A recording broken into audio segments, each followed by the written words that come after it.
महिलांना कमी लेखू नये, कारण त्यांच्या पुढाकारामुळे पॉलिटिकल कॅलेंडर सुद्धा बदलू शकतो। आज आपण चर्चा करणार आहोत 2024च्या महाराष्ट्र विधानसभेच्या निवडणुकीतील सर्वात मोठ्या गेम चेंजरची लाडकी बहीण योजना। या योजनेने महिला मतदारांवर जबरदस्त प्रभाव टाकला आणि माहितीच्या विजयामध्ये मोठं योगदान दिलं। या निवडणुकीत महिला मतदारांनी मतांच्या माध्यमातून राजकीय ताकद दाखवून दिली। जय हिंद, हाय हॅलो आणि नमस्कार। चॅट विथ शिल्पामध्ये मी शिल्पा आपलं सर्वांचं स्वागत करते। महिला सशक्तीकरण आणि सामाजिक योजनांचा निवडणुकीवर झालेला हा प्रभाव बघूया। 2024च्या महाराष्ट्र विधानसभा निवडणुकीत महिलांसाठी सुरू केलेल्या लाडकी बहीण योजनेचा मोठा प्रभाव दिसून आला। ही योजना मुख्यतः महिलांच्या सुरक्षा, शिक्षण आणि रोजगाराच्या संधी वाढवण्यावर केंद्रित होती। महायुतीने त्यांच्या प्रचारात या योजनांचा वापर करून महिलांमध्ये विश्वास निर्माण केला आणि त्याचा थेट परिणाम निवडणुकीत आपल्याला पाहायला दिसला।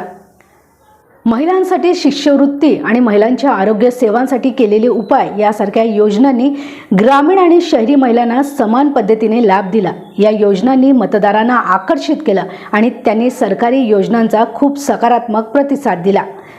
महिलांसाठी सुरू केलेल्या योजनांची महत्त्वपूर्ण भूमिका निवडणुकीत ठरली।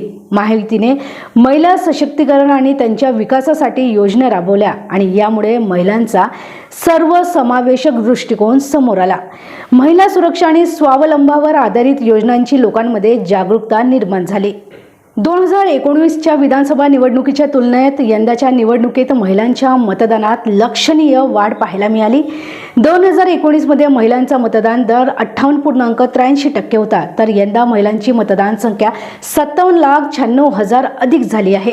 यंदाच्या निवडणुकीत 3,06,49,000 महिलांनी मतदानाचा हक्क बजावला। हे आकडे दर्शवतात की महिलांचा मतदान सहभाग मोठ्या प्रमाणात वाढला आहे। महायुतीच्या यशस्वी प्रचाराचं रहस्य जाणून घेऊया। डिजिटल प्रचार, सोशल मीडिया, व्हॉट्सअप आणि महिला गटांमध्ये संवाद वाढवून योजनांचा प्रभावी प्रचार। काही प्रमुख मतदारसंघात महिलांच्या एकत्रित मतदानामुळेच महायुतीचे उमेदवार विजयी झाले। ग्रामीण भागात महिलांच्या सक्षमीकरणावर आधारित प्रचाराला प्राधान्य दिलं। शहरी भागातही महिलांसाठी आर्थिक आणि आरोग्याच्या सुविधांवर भर दिल्यामुळेच मोठा प्रतिसाद मिळाला। भावनिक जोड या योजनेने महिलांशी थेट संवाद साधत त्यांचं स्थान समाजात अधिक मजबूत केलं। याचाच फायदा महायुती सरकारला झाला। लाडकी बहीण योजनेमुळे महिलांमध्ये राजकीय जागरूकता वाढली आहे। आजकाल महिलांना मतदानाचा अधिकार आणि त्याचे महत्त्व कळले आहे। राजकीय मंचावर महिलांच्या स्थानानुसार निर्णय घेतले जात आहेत, त्यामुळे त्यांच्या हक्कांचा वापर अधिक महत्त्वाचा ठरला आहे। सांस्कृतिक आणि सामाजिक बदलाव, महिलांच्या सशक्तीकरणाच्या बाबतीत सांस्कृतिक बदल देखील महत्त्वाचे ठरले आहेत। महिलांना आता स्वतःचे विचार, हक्क आणि निर्णय क्षमता आहे। खास करून जागरूकता ग्रामीण भागात हळूहळू वाढत आहे, ज्यामुळे महिलांचा मतदान प्रक्रियेत सक्रिय सहभाग वाढला आहे। महिलांचा वाढलेला मतदान सहभाग भविष्य काळात राजकीय समीकरणांवर महत्त्वाचा प्रभाव टाकेल।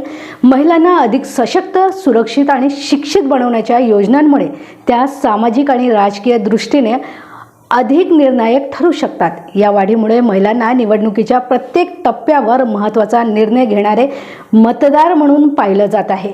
महिलांच्या मतदानात झालेली वाढ ही फक्त संख्यात्मक नाही, तर तिचा राजकीय आणि सामाजिक परिणाम देखील खूप मोठा आहे।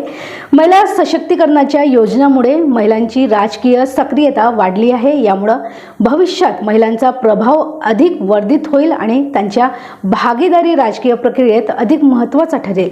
ही वाढ एक सकारात्मक चिन्ह आहे, ज्यामुळे महिलांचे हक्क आणि सशक्तीकरण अधिक मजबूत होत आहे।